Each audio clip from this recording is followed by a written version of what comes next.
Hi ಸ್ನೇಹಿತರೆ, ನಮಸ್ಕಾರ. ಇವತ್ತಿನ ಮುಖ್ಯವಾದ ವಿಷಯ ಏನಪ್ಪಾ ಅಂತಂದ್ರೆ,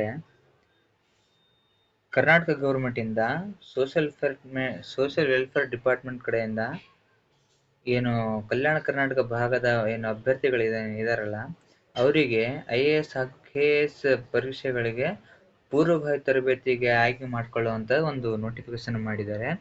ಅದನ್ನ ಯಾವಾಗ ಮಾಡಿದ್ದಾರೆ ಅಂತಂದ್ರೆ, ಇಲ್ಲಿ ನೋಡ್ಬೋದು ನೀವು. ಯಾವಾಗಪ್ಪ ಅಂತಂದ್ರೆ, ಇಲ್ಲಿ ನೋಡಿ, ಅರ್ಜಿ ಸಲ್ಲಿಸುವ ದಿನಾಂಕ 7ನೇ ತಾರೀಕು 5ನೇ ತಿಂಗಳಿಂದ, ಅದು ಎಂಡ್ ಆಗುವಂಥದ್ದು 20ನೇ ತಾರೀಕು 5ನೇ ತಿಂಗಳಿಗೆ. ಈ ರೀತಿ ಎಲ್ಲ ಕೊಟ್ಟಿದ್ದಾರೆ ಅವರು. ನೀನು ಡೌನ್ಲೋಡ್ ಮಾಡ್ಕೊಳ್ಳೋದು 28ನೇ ತಾರೀಕು, ಎಕ್ಸಾಮ್ ಬಂದು 31ನೇ ತಾರೀಕು. ಈ ರೀತಿಯಾಗಿ ಬಿಟ್ಟಿರ್ಬೋದು ಅವರು. ಆದ್ರೆ ಇದ್ರಲ್ಲಿ ದೊಡ್ಡ ಒಂದು ಏನು ಸ್ಕ್ಯಾಮ್ ಅಂತಾನೆ ಹೇಳ್ಬೋದು ಒಂದ್ ರೀತಿಯಾಗಿದ್ದು ಒಂದು. ಯಾಕಂತಂದ್ರೆ ಇಲ್ಲಿ ಒಟ್ಟು ಅಭ್ಯರ್ಥಿಗಳನ್ನ ನಾವು ಎಷ್ಟು ತಗೊಂತಾರ ಅಂತಂದ್ರೆ, SC/ST ಅವರಿಗೆ ಈಗ ತರಬೇತಿ ನೋಡಿ, ಇಲ್ಲಿ IAS ಗೆ 100 ಜನ ಹಾಗೂ KS ಗೆ 400 ಜನ ತಗೊಂತೀವಿ ಅಂತ ಹೇಳಿದ್ದಾರೆ ಅವ್ರ ನೋಟಿಫಿಕೇಶನ್ ಅಲ್ಲಿ. ಆದ್ರೆ ಇದರದೆಲ್ಲ ಒಂದು ಏನು ಕಲ್ಯಾಣ ಕರ್ನಾಟಕ ಭಾಗದ ಸ್ಟೂಡೆಂಟಿಗೆ ಮಾತ್ರ ಅಂತ ಕೊಟ್ಟಿದ್ದಾರೆ. ಎಲ್ಲ ಒಂದು ಎಕ್ಸಾಮ್ ನಡೆಯೋದಾಗಿರ್ಬೋದು, ಮತ್ತೆ ಕೋಚಿಂಗ್ ಕೊಡೋದಾಗಿರ್ಬೋದು, ಎಲ್ಲ ನಡೆಯೋದು ಗುಲ್ಬರ್ಗಾದಲ್ಲೇ. ಇಲ್ಲಿ ಪ್ರತಿಯೊಂದು ಒಂದು ಅಭ್ಯರ್ಥಿಗೆ ತಮಗೆ ಸ್ವಾತಂತ್ರ್ಯವಿರುವಂತ ಒಂದು ಸಂಸ್ಥೆಗೆ ಆಯ್ಕೆ ಮಾಡ್ಕೊಳ್ಳುವಂಥದ್ದಿಲ್ಲ. ಮತ್ತೆ ಈ ಗೌರ್ಮೆಂಟ್ ಕಡೆಯಿಂದ ಏನ್ ಕೊಡ್ತಿದ್ರಲ್ಲ, ಏನ್ ಸ್ಟೇ ಫಂಡ್ ಅಂತ, ಈ KS ಗೆ 8,000 ಆಗಿರ್ಬೋದು, 10,000 ಆಗಿರ್ಬೋದು. ಇನ್ನು UPSC ಗೆ ಬೇರೆ ಸ್ಟೇಟಿಗೆ ಹೋದ್ರೆ 15,000 10,000 ಹಂಗೆಲ್ಲ ಕೊಡ್ತಿದ್ರು. ಅವೆಲ್ಲವೂ ಏನಿಲ್ಲ ಇವಾಗ.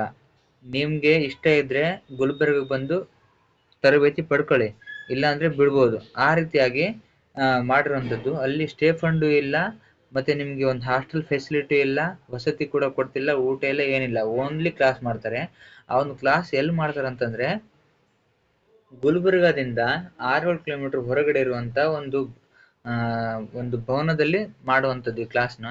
ಅಲ್ಲಿ ಯಾರು ಸಹ ಹೋಗಲ್ಲ. ಸುಮ್ಮನೆ ಈ ಸರ್ಕಾರದವರು ಏನು ನಾವು ಫ್ರೀ ಕೋಚಿಂಗ್ ಕಾಲ್ಫಾರ್ಮ್ ಮಾಡ್ತೀವಿ ಬರ್ರಿ, ಕಲ್ಯಾಣ ಕರ್ನಾಟಕ ಒಂದು ಭಾಗದ ವಿದ್ಯಾರ್ಥಿಗಳನ್ನ ನಾವು ಅಭಿವೃದ್ಧಿ ಮಾಡ್ತೀವಿ, ಒಳ್ಳೆ ಎಜುಕೇಶನ್ ಕೊಡ್ತೀವಿ ಇಂಥವೆಲ್ಲ ಹೇಳೋದು. ಆದ್ರೆ ಅಲ್ಲಿ ಯಾವನು ಹೋಗಲ್ಲ. ಅಷ್ಟು ದೂರ ದಿನ ಅವ್ರಿಗೆ ಅಡ್ಡಾಡಕ್ಕೆ ಬಸ್ ಫೀಸ್ ಆಗಿರ್ಬೋದು, ಬಸ್ ಟಿಕೆಟ್ ಆಗಿರ್ಬೋದು, ಅವೆಲ್ಲ ಚಾರ್ಜಿಗೆ ಅಲ್ರಿ.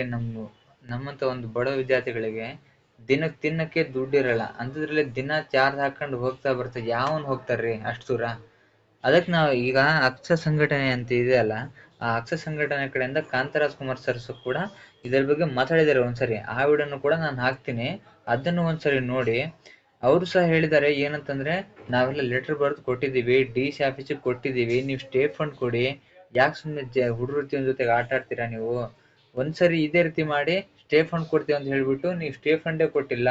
ನೋಟಿಫಿಕೇಶನ್ ಅಲ್ಲಿ ಸ್ಟೇ ಫಂಡ್ ಕೊಡ್ತೀವಿ ಅಂತ ಮೆನ್ಷನ್ ಮಾಡಿದ್ದಾರೆ, ಆದ್ರೆ ಸ್ಟೇ ಫಂಡ್ ಬಂದಿಲ್ಲ. ಈ ರೀತಿಯಾಗಿ ಮಾಡ್ತಾ ಹೋದ್ರೆ ಯಾವ ಒಬ್ಬ ಸ್ಟೂಡೆಂಟ್ ಉದ್ಧಾರ ಆಗ್ತಾರಪ್ಪ ಕಲ್ಯಾಣ ಕರ್ನಾಟಕ ಭಾಗದಲ್ಲಿ? ನೀವೇ ಹೇಳಿ, ನೀವೇ ಒಂದ್ಸರಿ ಯೋಚನೆ ಮಾಡಿ.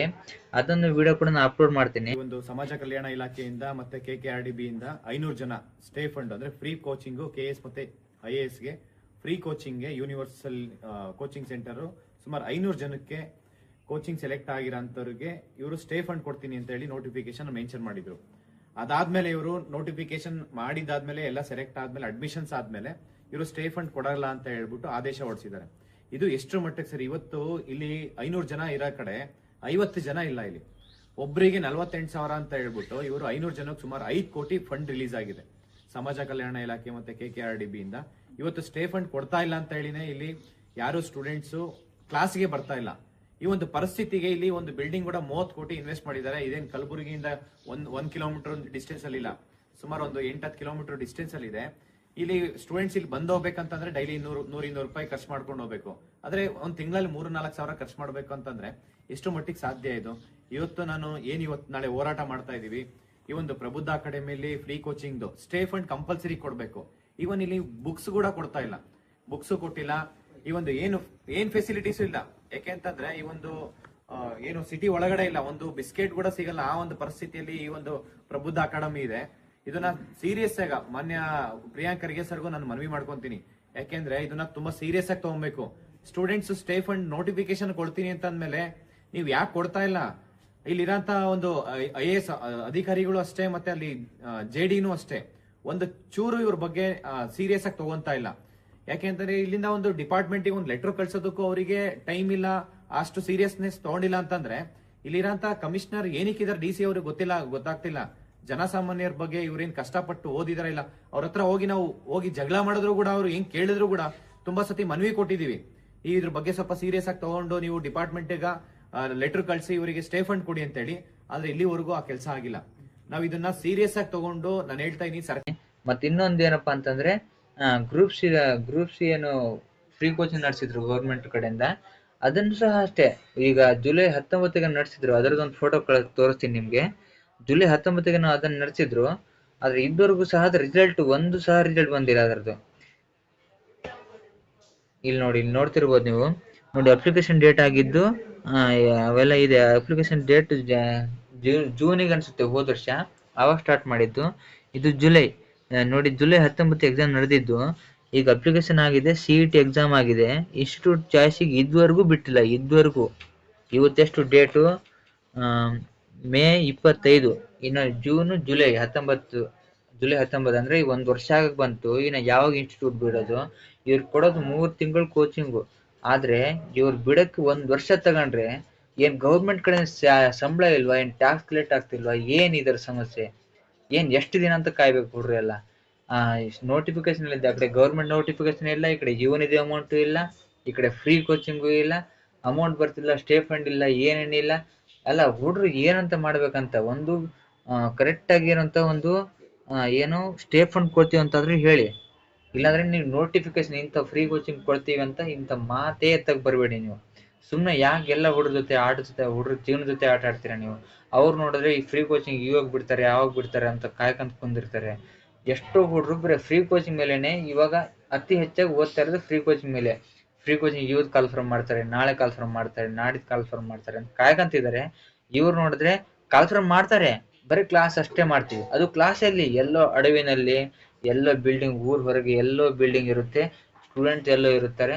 ಅವ್ರಿಗೆ ಬರೀ ಅಡ್ಡಾಡೇ ಸಾಕಾಗಿ ಬಿಡ್ಬೇಕು. ಅವ್ರು ಓದೋದೇ ಬೇಡ, ಸುಮ್ಮನೆ ಅಡ್ಡಾಡೋದು, ಹೋಗೋದು ಬರೋದು ಅಷ್ಟೇ ಮಾಡ್ಬೇಕು. ಅವರು ಓದೋದೇನು ಬೇಡ. ಬುಕ್ಸು ಕೂಡ ಕೊಡ್ತಿಲ್ಲ ಅಂತ ಇತ್ತೀಚೆಗೆ. ಅವ್ರಿಗೆ ಸ್ಟೇ ಫಂಡ್ ಕೊಡ್ತಿಲ್ಲ. ಅವ್ರಿಗೆ ಏನು ಟ್ರಾನ್ಸ್ಪೋರ್ಟ್ ಚಾರ್ಜ್ ಇರುತ್ತಲ್ಲ ಅದನ್ನು ಕೊಡ್ತಿಲ್ಲ. ಈಗ ಒಂದು ಜಿಲ್ಲೆಯಿಂದ, ಈಗ ವಿಜಯನಗರ ಡಿಸ್ಟಿಕ್ ಅಂತ ತಗೊಳ್ಳಿ. ವಿಜಯನಗರ ಡಿಸ್ಟಿಕ್ ಇಂದ ಗುಲ್ಬರ್ಗಕ್ಕೆ ಹೋಗಿ ಬರೋವರೆಗೂ ಅವ್ನಿಗೆ ಚಾರ್ಜ್ ಏನಾಗುತ್ತೆ, ಖರ್ಚಿಗೆ ಏನಾಗುತ್ತೆ, ಅದು ಎಕ್ಸಾಮ್ ಬರೆಯೋಕೆ ಒಂದಾಗಿರ್ಬೋದು, ಡಾಕ್ಯುಮೆಂಟ್ ವೆರಿಫಿಕೇಶನ್ಗೆ ಒಂದ್ಸರಿ ಹೋಗ್ಬೇಕು, ಆಮೇಲೆ ಅಡ್ಮಿಷನ್ಗೆ ಒಂದ್ಸರಿ ಹೋಗ್ಬೇಕು. ಈ 3 ಸರಿ ಟ್ರಾನ್ಸ್ಪೋರ್ಟ್ ಚಾರ್ಜ್ ಎಷ್ಟಾಗುತ್ತೆ ಅಂದ್ರೆ ಮಿನಿಮಮ್ ಒಂದು 3,000-4,000 ರೂಪಾಯಿ ಆಗುತ್ತೆ. ಈ 3,000-4,000 ರೂಪಾಯಿ ಗೌರ್ಮೆಂಟ್ ಕೊಡ್ತಾರ? ಅಷ್ಟೊಂದು ಅಮೌಂಟು. ಈಗ ನೀವು ಗೌರ್ಮೆಂಟ್ ಅವರಿಗೆ ತುಂಬಾ ಚಿಕ್ಕ ಅಮೌಂಟ್ ಆಗಿರ್ಬೋದು, ಆದ್ರೆ ಒಬ್ಬ ವಿದ್ಯಾರ್ಥಿಗೆ ಇದೇ ಒಂದು ದೊಡ್ಡ ಹ್ಯೂಜ್ ಅಮೌಂಟ್ ಆಗಿರುತ್ತೆ. ಅದನ್ನ ಪ್ರತಿಯೊಬ್ಬ